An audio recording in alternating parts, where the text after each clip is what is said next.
बरसो छोड़ा सुने फागुन के फुहारा, बहछो छोड़ा सुने रंग अबीर के धारा। एना ने तू सोच रे करे झटपट रे, लड़की जिए छोड़ा हम भोली भाली। छही तू फूल के कली श्रीवल्ली खेल दे संगे होली गे। छही तू फूल के कली श्रीवल्ली खेल दे संगे होली गे।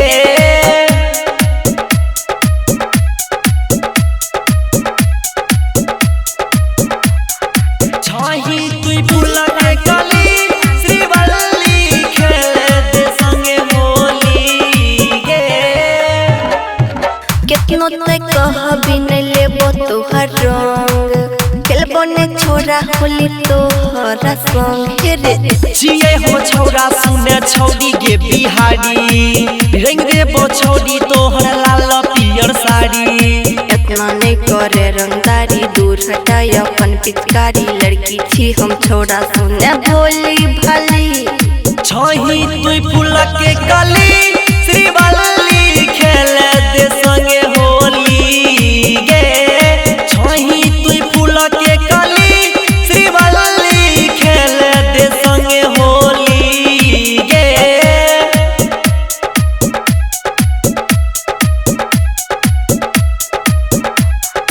छही तू फूल के कली श्रीवल्ली खेल दे संगे होली गे। रंग ने देबो छोड़ा लखनऊआ सारी, डर है छो छोरा तोहर देखी पिचकारी रे। खोले ने छौरी अपन तुहू गे के बाड़ी, रंगला के खाड़ चियो तोहर गे दुआरी।